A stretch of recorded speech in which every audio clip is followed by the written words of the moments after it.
Well, hello, and welcome back to another scary episode of Ghost Stories Told from the South. I am your host, Stephen LeBooth, and we got a very, very scary, great show for you today. Ha ha! Alright, man, I'll quit being a creeper here.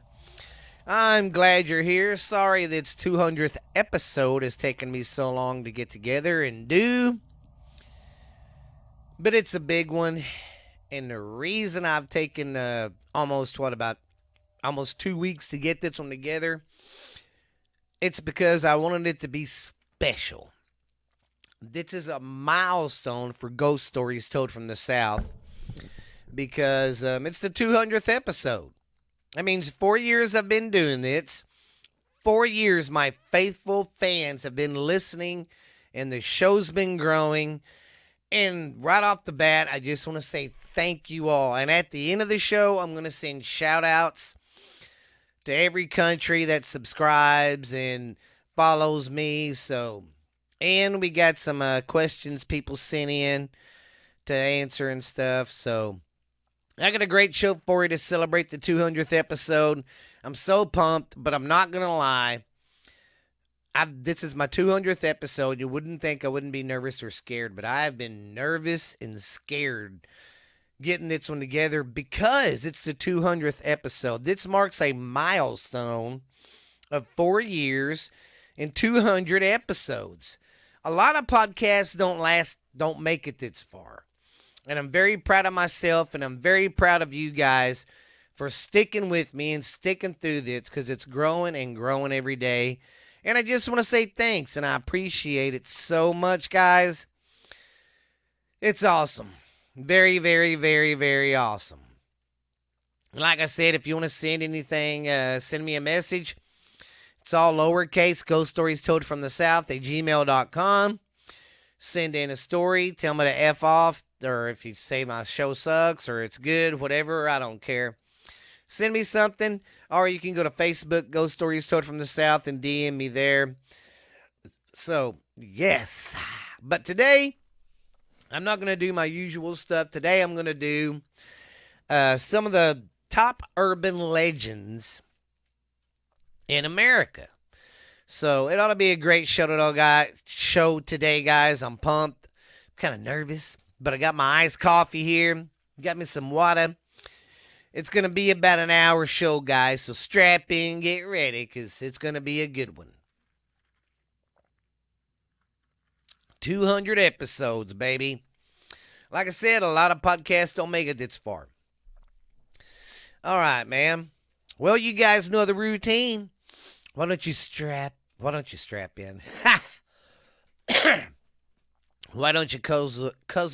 see, I can't even talk. I'm so nervous today.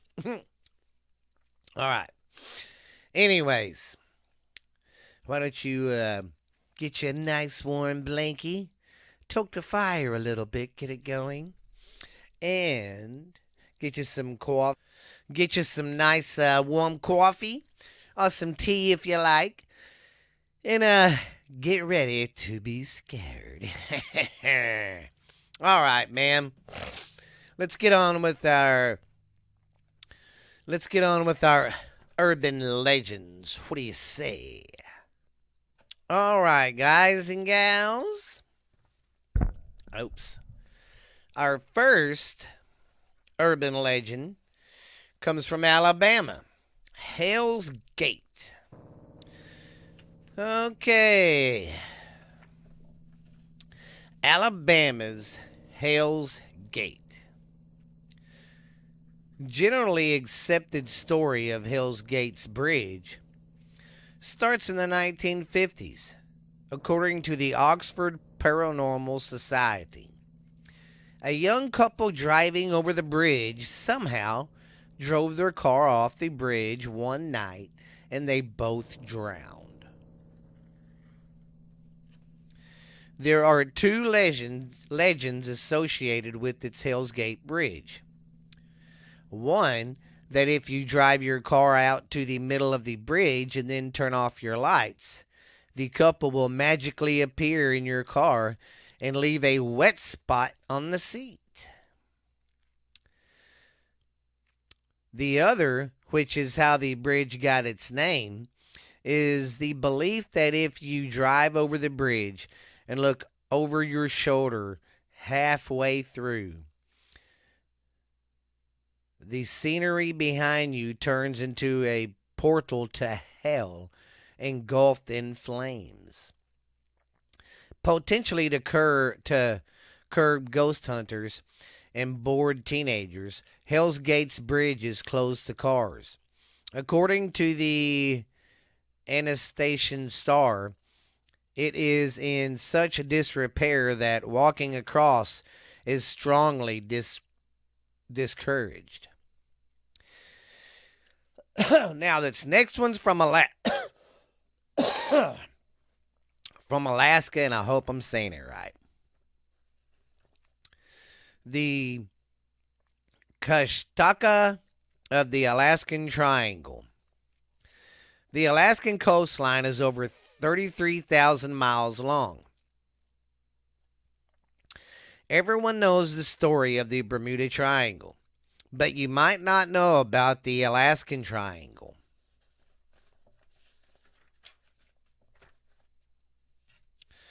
On average, 5 out of every 1,000 people go missing in Alaska. The Los Angeles Times reported in 2005, so even if there's nothing supernatural going on, it's easy to get lost in the Alaskan wilderness. The Tigligent tribe, who live in Juwanur, have their own explanation for the high number of missing people. Evil spirits called the Kushtaka, according to books such as In Search of the Kushtaka, Alaska's Other Bigfoot, the Kushtaka are shapeshifters. Shapeshifters who lure women and children to the water with fake cries in order to steal their human spirits and drown them. Now we venture to Arizona. The ghost of Slaughterhouse Canyon. The story of Slaughterhouse Canyon. Man, I hate it when they do this crap. Okay. The story of Slaughterhouse Canyon, also called the less frightening Luna's Canyon, takes place during the gold rush, according to the miner. During the 1800s, there was a family who lived in the canyon. They were very poor, so the father would venture out for food for his family. As you might have guessed, one day the father did not return, so his family slowly starved and descended into the madness. The mother, unable to bear listening to her children's cries anymore, put her wedding dress on, murdered her children, and then threw them into the Nerby River. The next day, she succumbed to starvation herself. The legend states that if you go down to the Slaughterhouse Canyon at night, even now you will hear the loud cries of a mother who lost her mind. Now we venture to Arkansas. The Boggy Creek Monster. According to the Atlantis Oxer, the Boggy Creek Monster of folk is Arkansas's version of Sasquatch. He calmly accepted to be around 7 or 8 feet tall and covered in hair. Legend says that he roams the creeks of rural Arkansas. Here he was first spotted in 1834 when people reported seeing a wild man. These days, after people claim to spot the Boggy Creek Monster, These sightings are documented on the official Boggy Creek Monster website. He has been subjected of 5 feature-length films, including 1972's The Legend of the Boggy Creek Monster. And that one's pretty good. If that's the one I think it is, there's a dude on the commode. There's a scene. He's on the commode, taking an El Dumpe. And Bigfoot comes through and he don't attack him. He tries to, but I don't think he gets him. He comes through the floor of the bathroom. Yeah. I don't know how much of that was real or Hollywood involved. But our next one is from California, the Charman. The Charman calls Ouija his home. The Charman's original story, told in the Journal of Western Folklores, is gruesome. A father and son were both caught in a house fire and horribly burnt in 1948. After the fire, the son became mentally unstable that he killed his father. When the police found the son, he was so unrecognizable and burnt, they did not realize he was alive. So he ran away before they were able to arrest him for the murder of his father. The story goes that ever since then, the Charman can be spotted wandering the woods surrounding Ouija, occasionally approaching tents of innocent campers or pretending to be hitchhikers and then attempting to attack them. Sounds like a nice fella.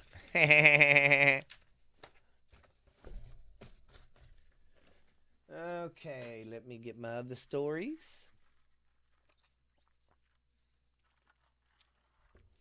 Yes, these are a lot of shorty folklore stories.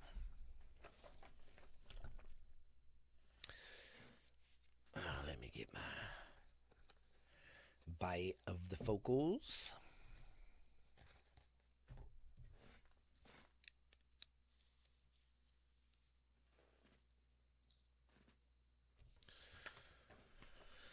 Okay. Now we're going to go to Dudleytown.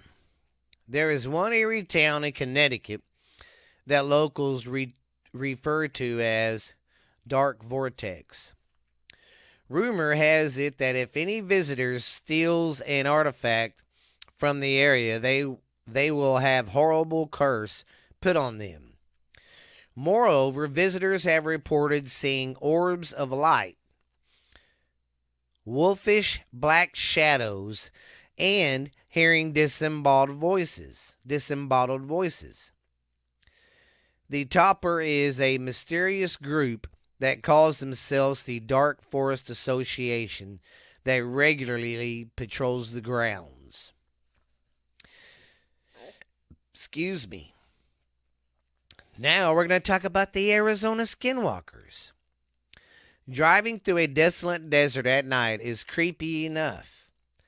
However, throw a shape-shifting half-human monster into the mix, and you're bound to be scared silly. Arizona Skinwalker's urban legend has become so entrenched in the state's culture that back in 1987, when a Navajo woman was found brutally murdered in Flagstaff, the defensive team said that the gruesome attack could have only been committed by a Skinwalker. Like I said, now these are really shorter stories than the other ones. Only reason I'm doing a lot of shorter ones today, because like I said, I got some questions people sent in I want to go over, and I want to give shout outs to everybody out to every country who listens. All right, now we're going to go to the 7 gates of hell. through the state of Pennsylvania may be scenic. It can also be super spooky. The Seven Gates of Hell is a modern tale that centers around the burnt down asylum in a heavily wooded area of New York County. People claim that anyone who passes through all seven gates is sent straight to hell. The Watcher, a New Jersey urban legend that crept its way to fame in 2015. The Watcher is the tale of a young family moving into their dream home in Westfield. Shortly after they had settled in, they began receiving anonymous letters signed by the Watcher. The writer claimed that it was his duty to watch over the house and filled the letters with chilling lines such as, "Do you need to fill the house with young blood, I request?" Even worse, the inhabitants of the house are still receiving creepy letters to this day. Oh, now this one I've heard ever since I've been a kid, and I know you guys have. Bloody Mary. One of the most famous urban legends is the myth of Bloody Mary. Go into a bathroom, turn the light out, and look into the mirror while saying her name 3 times. Your girl Mary will then appear.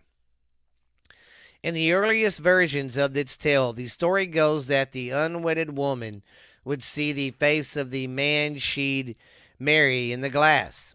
However, if she descended to die alone, she'd see a skull. The story evolved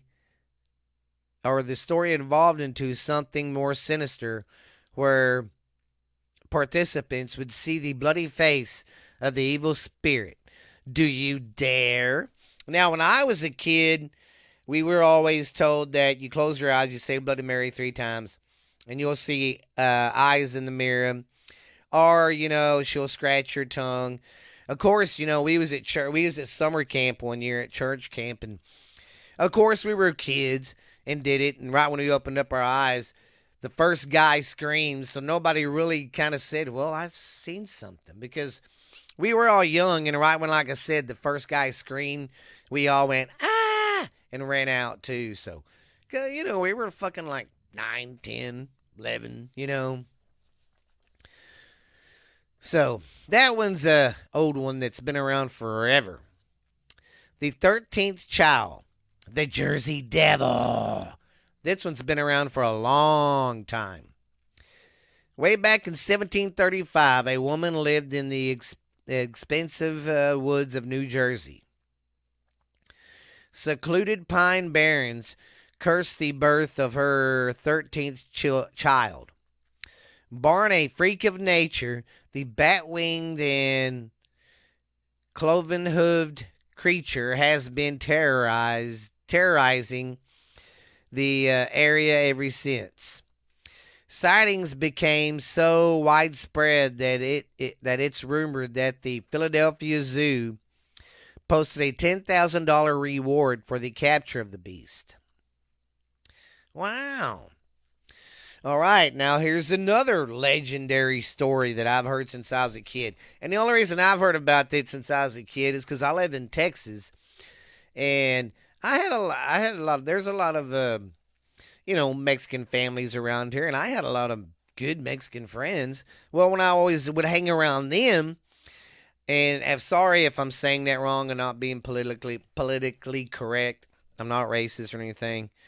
But I would always hear that story around their families, because their moms would always be like, "Watch out for the chupacabra," if we was like playing out in the streets at night. Because back then, we couldn't go far from the house at night. Or, during the day we could. But at night we could just stay on the streets. And I remember them saying that all the time, That's where I've always heard the story. Especially living here in Texas, you hear about it, when you're small. You start hearing it early. But anyways, The legendary monster is said to roam the deserts of New Mexico and is responsible and resembles a bear-sized dog with spikes along its back, growing eyes. If you can fly and sucks it flies and it sucks the blood out of cattle and other livestock. In fact, the name chupacabra literally translate to goat sucker.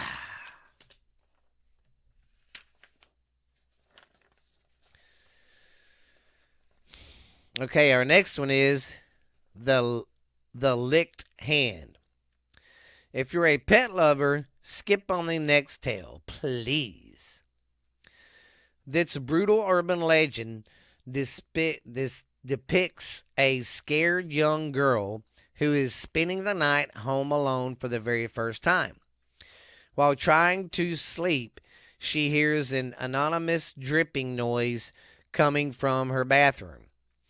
Too spooked to investigate, she curls up under the covers, reaching down to find reassurance in her faithful dog,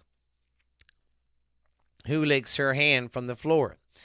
The next morning, she decided to investigate the strange sound, only to find her beloved pet slaughtered and in a terrifying message written in blood across the bathroom wall. Humans can lick hands too. I'm sorry, that's fucking creepy.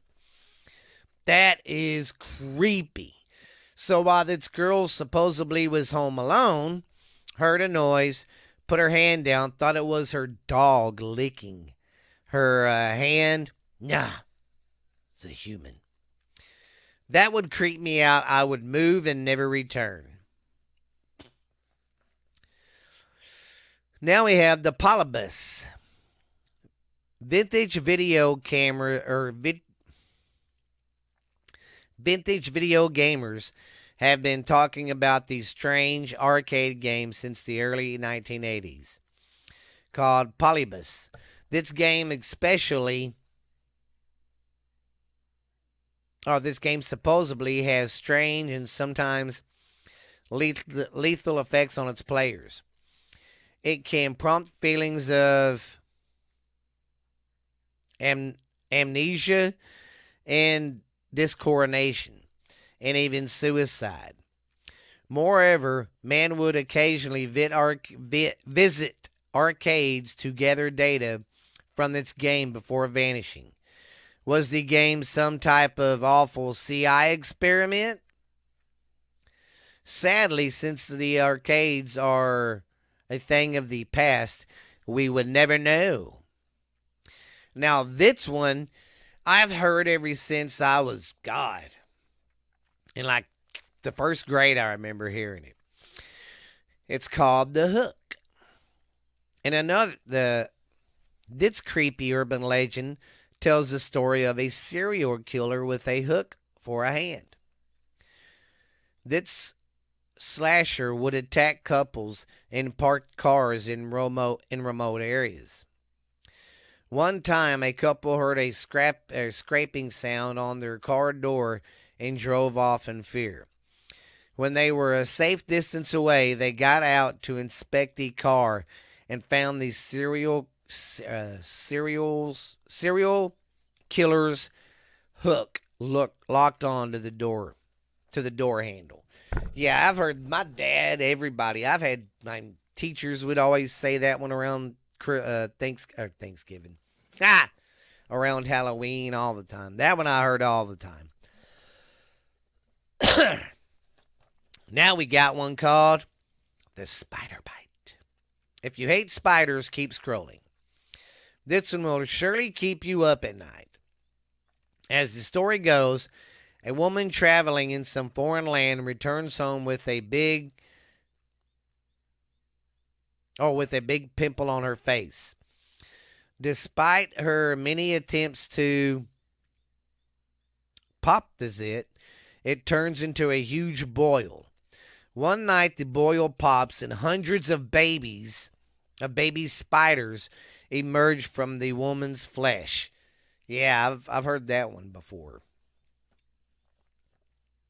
The Screaming Jenny. Jenny, a poor woman with no family, lived along the B&O Railroad in Harper Ferry, West Virginia. One day she was warming up broth over a campfire. A spark flew from the fire and caught her dress. As Jenny screamed for help, the fire grew bigger, engulfing her in flames. In a last chance attempt, she fell into the train tracks, trying to get the attention of any approaching train. But it was too late, and the train hit Jenny. Today, people claim that on the anniversary of her death, Jenny's burning ghost can be seen on the very same West Virginia tracks. Some say you can still hear her screams late at night. Our next one is Mercy Brown and the New England Vampire Panic. In the 1800s, Rhode Island people believed that tuberculosis was caused by the dead consuming the surviving family members. I mean, that's just freaking dumb. But back then, they were really gullible back then and would believe anything. Okay. There was only one way to deal with this sort of vampire activity. They would dig up the remains of the dead and burn the bodies. The most famous incident would be that of Mercy Brown.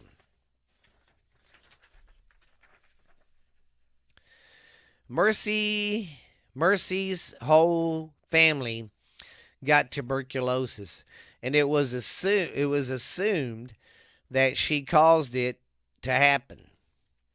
So her grave was dug up, according to family members. There were little signs of decomposing, and the body had appeared to have changed positions. Though there are several scientific explanations for the occurrences, there are still popular opinion that she was indeed a vampire. Mercy Brown's gravesite remains one of the spookiest places in Rhode Island today. The Preferred Forest. The Atlantic Preferred Forest in Utah is one of the most beautiful state parks in the U.S. But like many beautiful places, it is also has a truly sinister urban myth. People believe if you leave the forest with a piece of perforated wood, you will be cursed with bad luck for the rest of your life.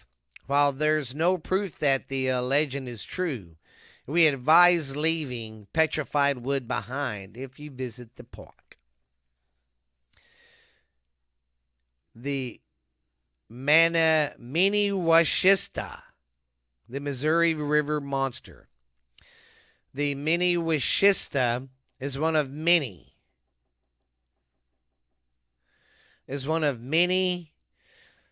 North Dakota's urban legends.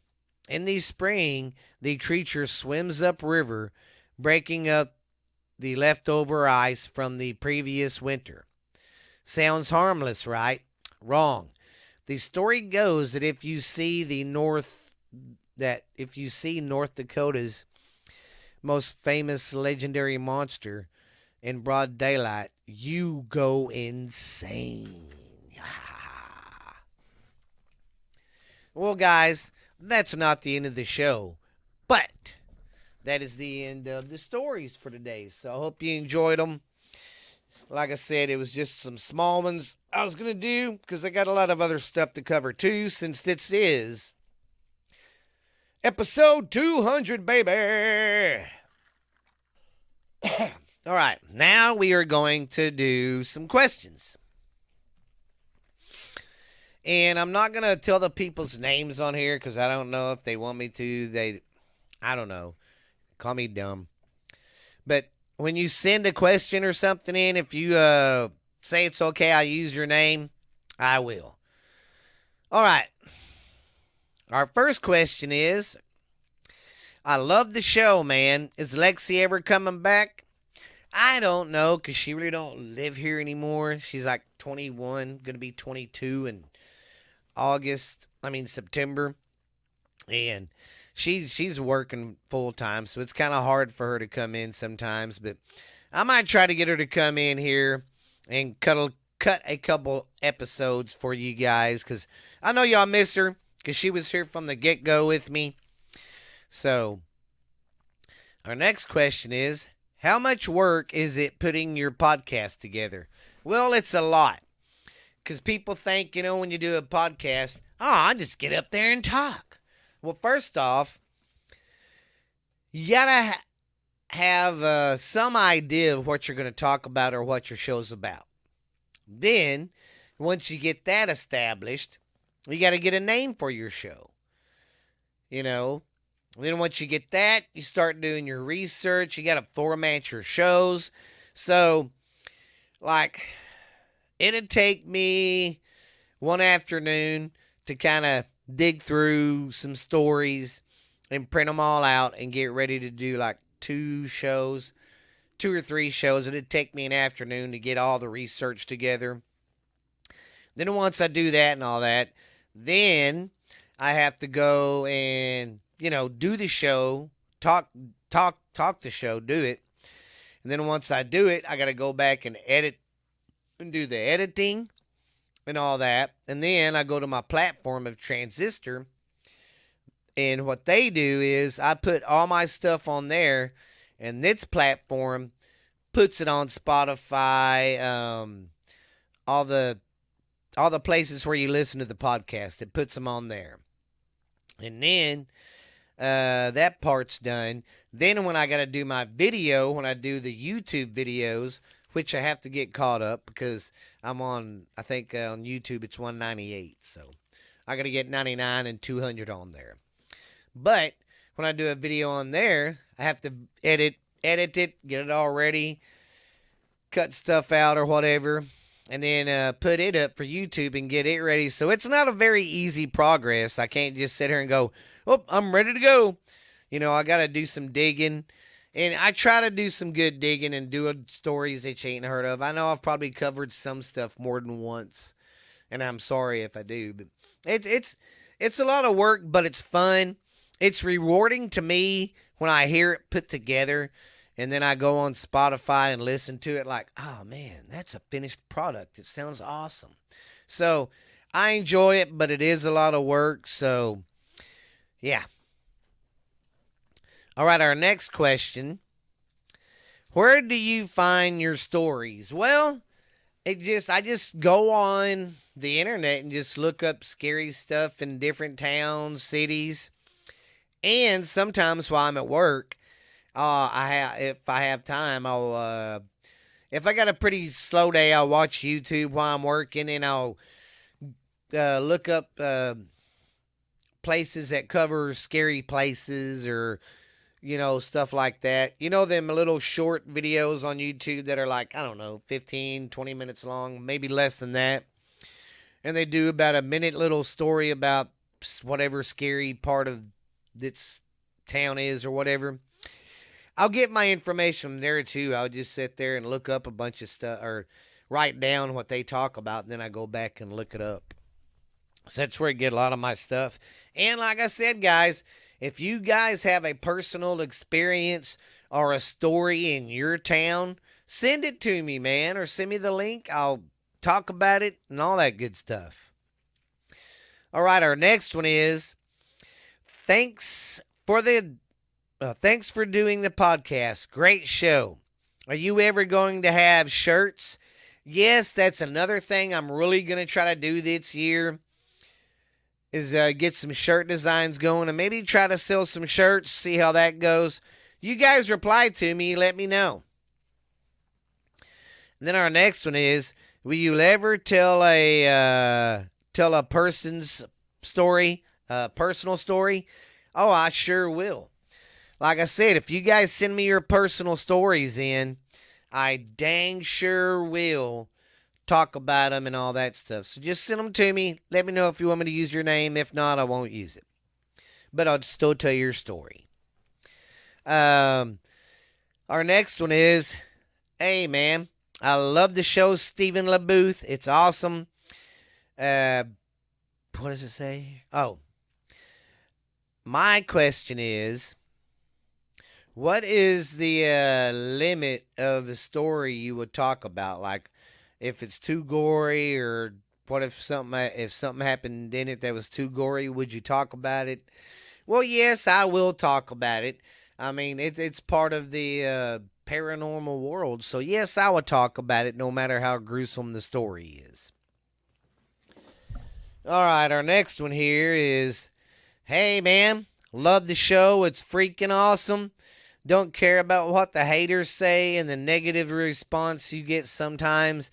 Don't let it get you down, Steven. Keep your head up and keep doing what you're doing, because I think in time your podcast will hit and you will be an awesome freaking podcaster, man. Just keep doing what you're doing. And thank you for saying that, sir or ma'am. Because, like I said, I ain't going to mention y'all's names when y'all send these in unless you want me to. But, anyways, I appreciate that so much. And it is true. There are people that go out of their way to tell me, oh, God, you sound stupid when you read, or you're ignorant, you can't read, or like one chick told me when I was talking about ghost stuff, she's like, oh, my God, you're just so hopeless. And I'm like, geez, thanks for the negative response. But I don't let it get to me. I just delete that bad stuff off. But anyways, guys, I appreciate it. And thank you. Thank you. And that is our questions. Like I said, y'all have questions or anything, send them in. Y'all have personal stories, send them in.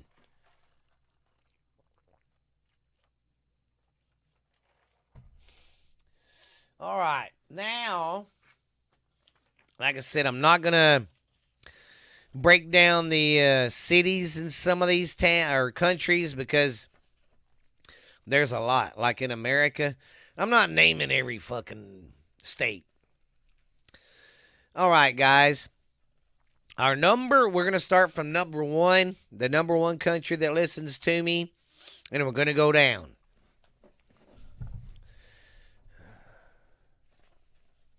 All right.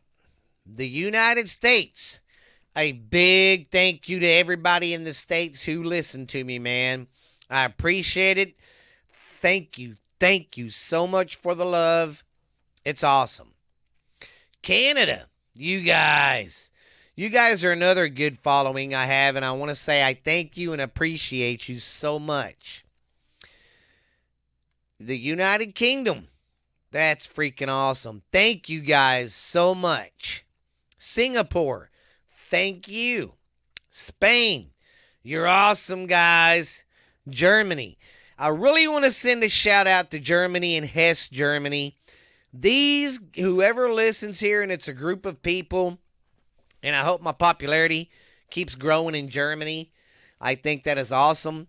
But I want to send a special shout out to these people because they in Hesse, Germany, listen to every podcast I do. And I want to say I thank you. Thank you so much for the support. France. Love you guys, man. Wee wee. Sorry, I didn't mean to make fun of you like that. New Zealand. Thank you so much. Japan. You're awesome. India. Thank you. Brazil. We're growing really good in Brazil, too. Thank you so much. Australia. Thank you. The Netherlands. Thank you. China. Thanks. Ireland. You're awesome. Thank you so much, guys. Russia. You're awesome, guys. Thank you. Denmark. Thank you. South Africa. Thank you. Malaysia. Awesome, guys. Thank you so much. The Philippines. Thank you, thank you, thank you. Senegal, thank you guys so much for listening. Sweden, thank you. Thailand, we thank you. Puerto Rico, thank you. Thank you. Thank you. Hong Kong, Mexico, we're growing. Thank you so much. Israel, thank you guys. Belgium, Vietnam, Tanzania, Turkey, thank you. Thank you. Poland, thank you. Kenya, thank you so much. Italy, thank you. Indonesia, thank you. In the little island of Cyprus in the Mediterranean Sea. Switzerland, the Bahamas, and Bangladesh. Thank you guys so effing much. You guys are awesome. That's all I got to say, man. When I first started this show, I didn't think I was going to get that much publicity or even grow that much because I'm an independent dude. I don't have any big corporate sponsors. I don't have any sponsors. So if anybody out there knows anybody who wants to sponsor my show, tell them about it. But I'm just so proud of myself because I do this out of my house, out of my home. In little bitty old Mineral Wells, Texas, we are an hour west of Fort Worth. And I'm growing pretty good in 4 years. In 4 years, this is with no advertising, no nothing.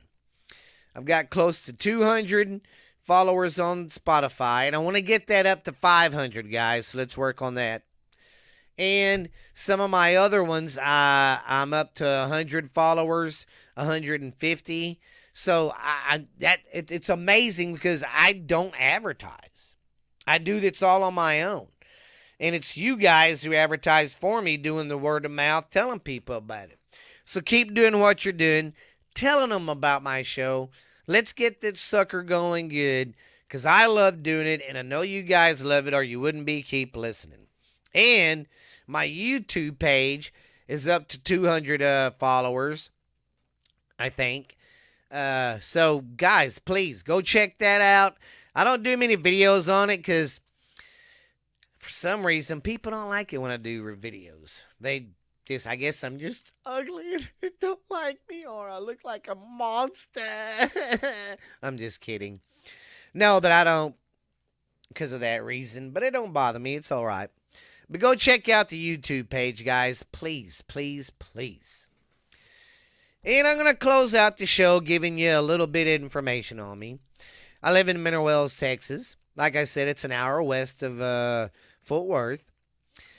I am 47, going to be 48 at the end of this month.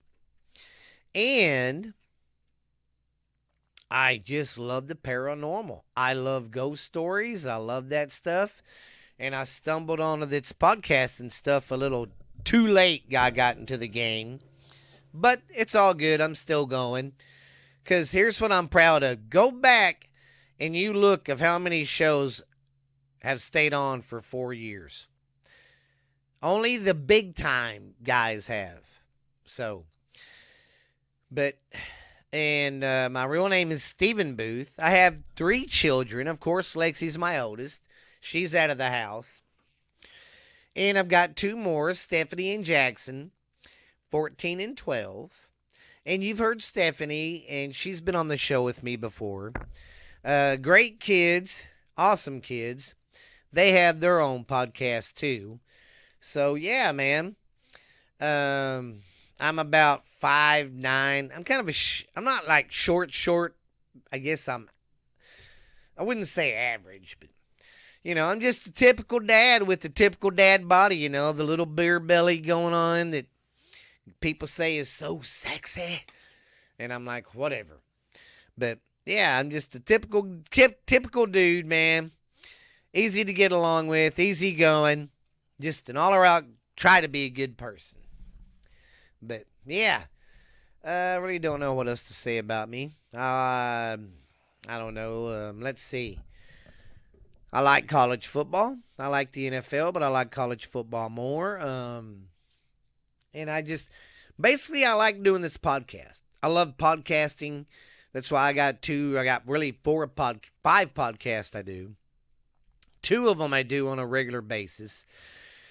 Two of them are sports ones, and the other one's one I do is Steph. So, yeah, I just love doing that stuff. Like I said, I hope you guys enjoy the show. I was really nervous about that show because it's the 200th show, and I'm just so pumped for it. I hope that show's good because it's 200. It's a milestone for Ghost Stories Told from the South, and I'm glad you guys were along for the ride. But don't worry, everything's going to go back to normal. My shows will be back on Saturday every time. And I just want to say thanks, guys. This has been an amazing 4 years. I can't wait to 200 more episodes. So, and another thing, I think I might start a Patreon and do some special stories on there or something. I don't know. But until we meet again, my friends, I'm glad you enjoyed the show. Glad you came by and said hi. Thank you for all these years of faithful listening. God, you're awesome. But until we meet again, you guys be good and keep being spooky.